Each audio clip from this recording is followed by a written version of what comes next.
Hey lovely people, welcome back to the channel. So a few months ago, I shared a tutorial on how to make a simple and super functional A4 sized document folder. It was cute, it was handy, it did the job mostly. If you have not seen that video yet, I've linked it in the top left corner of your screen right now, and it's also down in the description for you. But then something happened. One day I tried storing slightly larger documents, and guess what? They didn't fit at all. My poor folder was busting at the seams like it had just eaten Christmas dinner. So I thought, why don't we make another folder? And this time around, custom size, something that can fit documents of any dimension, you just throw at it. And that's exactly what we're doing in today's tutorial. All right, here is what you're going to need for this magical, expandable, custom sized document folder. First, you're going to need clear vinyl because we like to see what we're storing. No mystery here. And I've gone ahead to cut this at 10.5 inches wide by 14.5 inches high. This is 27 centimeters by 37 centimeters for my metric family. I'm going to explain how I got this measurement. Next, we need fabric or vinyl. I'm using waterproof canvas for my flap, and I've gone ahead to cut this at 10.5 inches wide by 4 inches high. This is 27 centimeters by 10 centimeters.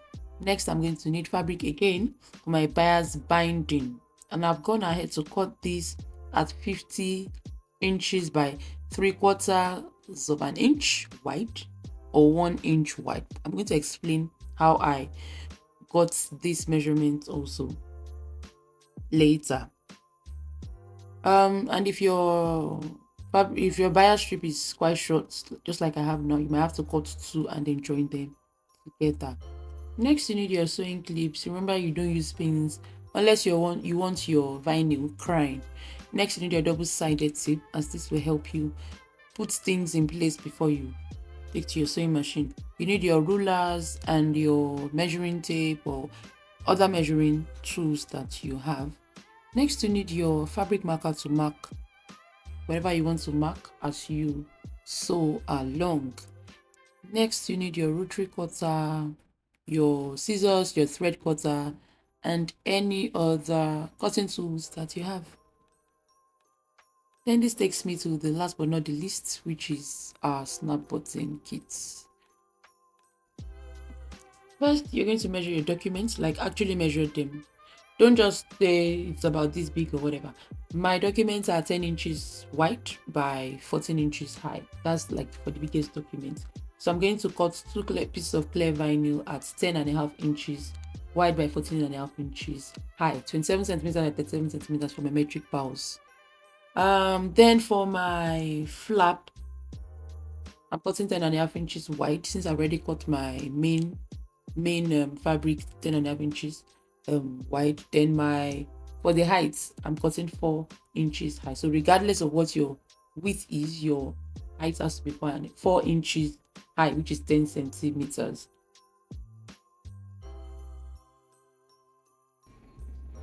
Now we're going to be tapering the flap. So to taper the flap, it's just about getting the flap corners looking sharp. So we're going to be measuring 1.5 inches or 4 centimeters for the metric family in and down from the top corners of each flap piece.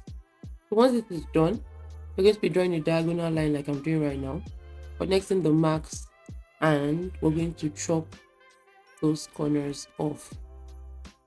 So if your fabric has direction like little kittens, maybe a text or a person's face, make sure one flap is right side up and then the other is upside down so that they mirror each other perfectly. So because we do not want upside down, maybe an upside down face or upside down kitten. Then once this is done, we're going to now do the same thing with the other flap piece. So like I mentioned earlier, make sure everything mirrors perfectly. So I've done this already facing up. That means the next one is going to be down for me. The other one the other, yeah, exactly. This is what I'm trying to do right now. So it's going to be facing down, and that's the part that I'm going to be tapering. Just make sure you check what you're doing. But if you are using a non-directional fabric, then off you go. You do not need this. So once you're done with this, you are going to now bring back one of the vinyl pieces, which is our main body or our main piece.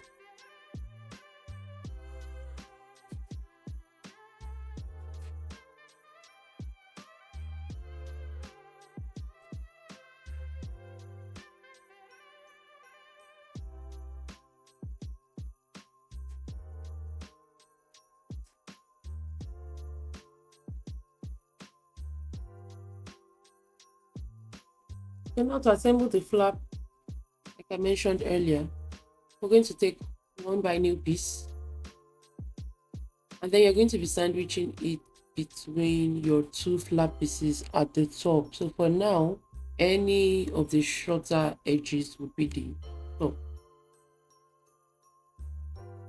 So make sure you sandwich this between your two flap pieces at the top, right side facing each other. So what I've gone ahead to do was that I took my vinyl piece facing me, then because it's vinyl, any parts can be the wrong side and the right side. So then I laid my fabric right side facing down, clipped in place, turned to the other side, then laid my fabric again right side facing down on the parts that does not have fabric yet, which is the other side of the piece, and then I just went ahead to clip all in place.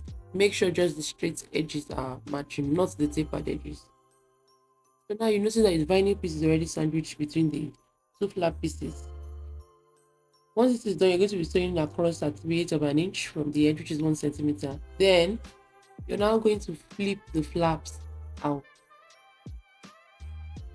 So you're flipping the flaps to the wrong side so that the right side rather, so that the wrong sides are now together.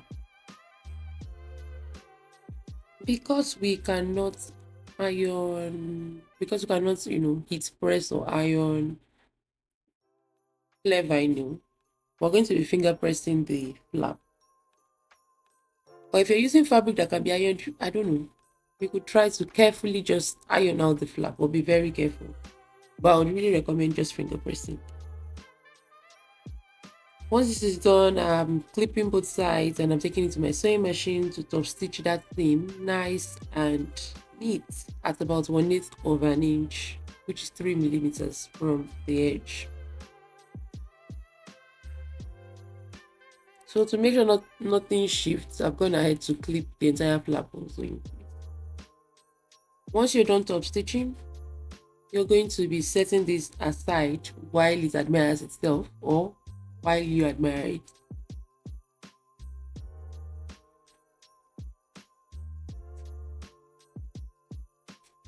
Now you're going to be grabbing your other vinyl piece. And this is where we're going to be giving this a bit of a glow up. So for the other vinyl piece, from the top edge, like I mentioned earlier, any of the shorter edges would be the top edge. Measure down 1 inch or 2.5 centimeters and draw a straight line down. So you're drawing a straight line at 1 inch from the top edge or 2.5 centimeters from the top edge of the vinyl piece. Once that is done, you're going to find the center of that line, then use a circular bowl or a glass to draw a nice gentle curve from one side to the other.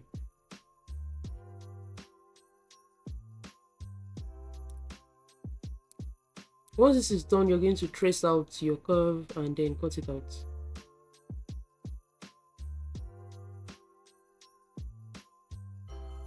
And don't forget, this is now going to be the top edge of our front panel.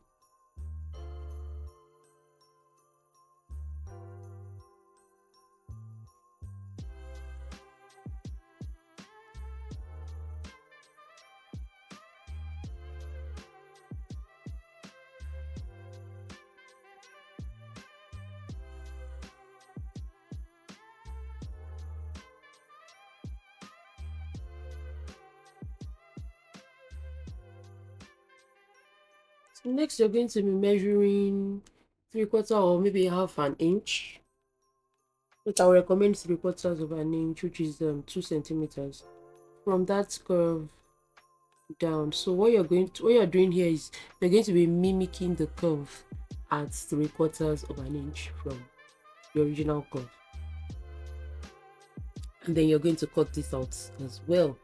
So this is to make sure that your your front is a bit shorter than the back vinyl piece. It's just to help you put your documents or to slide your documents in into your folder easily. Once you're done with this, you're going to be measuring around this new curve, and whatever you get as measurement will be the length of your bias binding. Remember, I mentioned that bias binding is 3/4 of an inch wide or 1 inch wide, depending on your preference. And then the length will be whatever you've measured from your front panel. So I've measured my front panel and mine came out to around 12 inches long. So whatever you have as your length is what you're going to be cutting by the width, which is 3/4 of an inch or 1 inch. So this just let you know that yours may vary based on your measurements. So once you've cut that out, it's time to bind. You're going to be marking a line down the center of your bias binding, and then you're going to apply double-sided tape on both sides of the line. So the double-sided tape I'm using here is I think a quarter of an inch. Yeah, I think a quarter of an inch wide. So you could use a quarter of an inch. You could use 3/8 of an inch as well. So a quarter is 6 millimeters, while 3/8 of an inch is 1 centimeter or 10 centimeter. Oh, sorry, 10 millimeters rather. So once this is done, you're going to be removing the backing of the double-sided tape, and you're going to be sticking the edge of the vinyl right along that line so it's perfectly centered. So Then you're going to be folding the bias over to enclose the raw edge of the vinyl. And they are going to be top stitching at about 1/8 of an inch, which is 3 millimeters from the edge. So this is why I'm using waterproof canvas, so that I can leave the edges of my canvas raw. But if you're using fabric with fraying edges or whatever, then you might have to find another way of doing it. So the long and short of this is that you should try as much as possible. If you want to follow this video to the letter, use a fabric that allows you to leave the edges raw. Once we're done top stitching, check both sides to see if you cut both sides of the bias binding. Then trim excess fabric, that's if you have any. And yeah, this is looking nice. Now you're going to bring back the black back panel with the flap. Make sure that the flap is pointing the right way. Double check if your fabric is directional.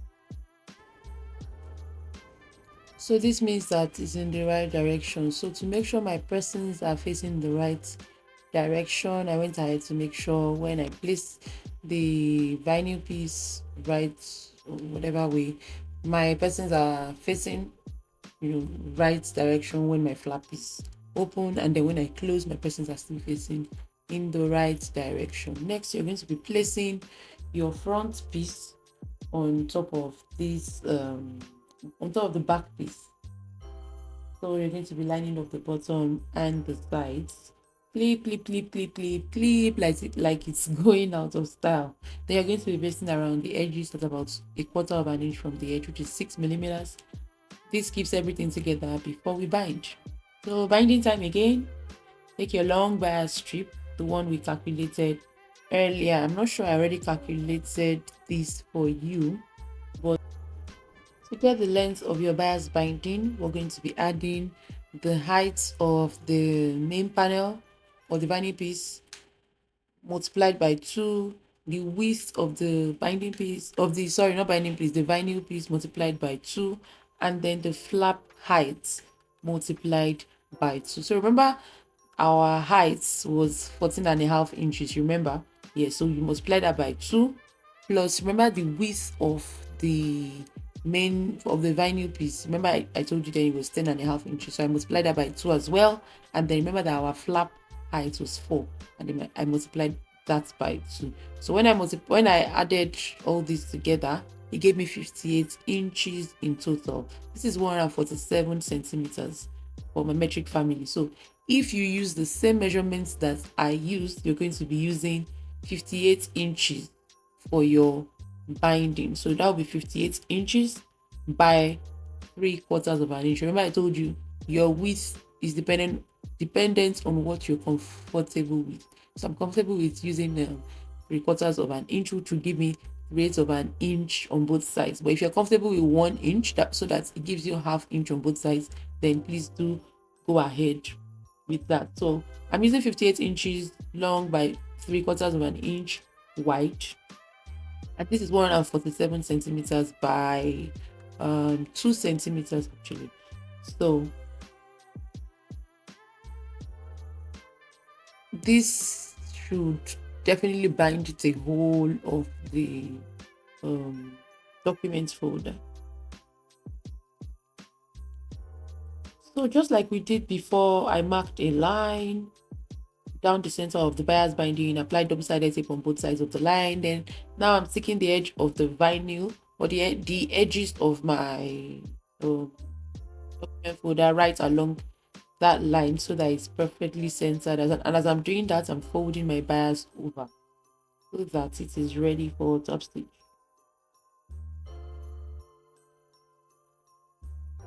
So do this as slow as you can, don't rush, because whatever you do here is going to show to the world how good you are.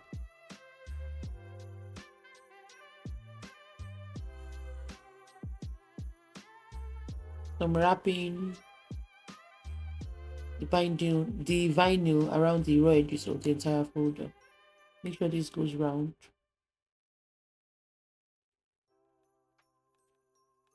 I guess I do not need to explain much what I am doing here. Just watching give you a good idea of what I am doing. So once this is done, when you get to those corners, actually just wrap it around as much as you can. So what I do is that I wrap around, then I go back to press those corners flat. And then if possible, if there's anything like bulging or coming out, I just trim. But you're going to see, just do what works for you, but I hope you can see what I'm doing here as much as possible.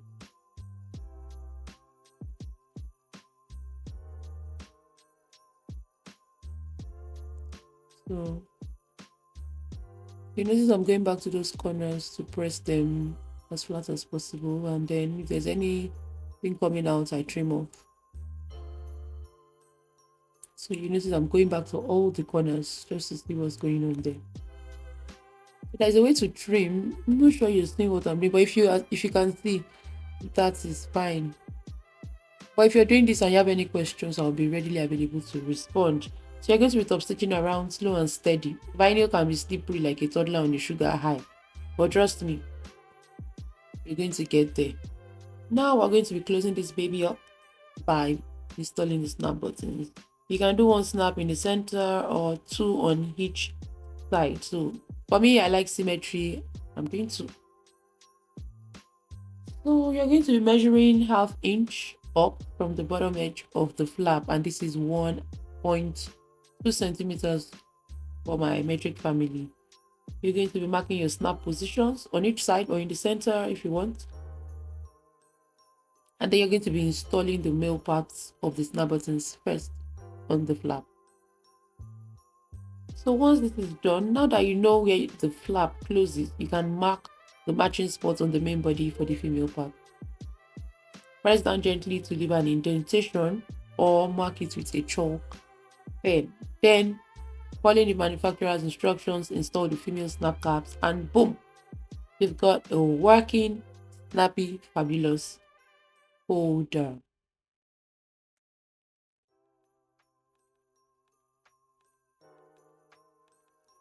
And just like that, we've got ourselves a fabulous custom-sized Nazi documents folder, ready to store everything from bills to certificates, your kids' adorable crayon scribbles. This thing is clear, sturdy, stylish, and best of all, it's yours because you made it. If you've enjoyed this tutorial, don't forget to give it a thumbs up and subscribe if you haven't already. Hit that notification bell so you don't miss the next project. I've got more sewing goodies coming your way. And remember, when in doubt, stitch it out. I'll see you in my next video. Bye for now.